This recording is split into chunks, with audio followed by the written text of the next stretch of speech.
ada muscle spasm dekat dia punya hip flexor, which is basically muscle yang dekat area depan ni. Sebab main basikal kita banyak berkayuh, so banyak pakai hip flexor punya muscle lah. Untuk treatment saya bagi dia 3 point dengan saya bagi stretching lah. Lepas bagi stretching, kita boleh tengok kat sini movement dia pun lagi smooth compare to tadi. And then kalau saya tekan dekat hip dia, dia dah kurang sikit sakit dia. Ada rasa sakit? Ada kurang kan?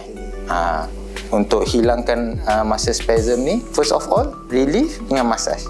Tapi jangan buat tu saja, sebab tu cuma untuk readykan otot tu untuk kita stretch. Lepas tu baru kita, lepas dah readykan baru kita stretch, baru kita dapat optimal result lah daripada treatment tu.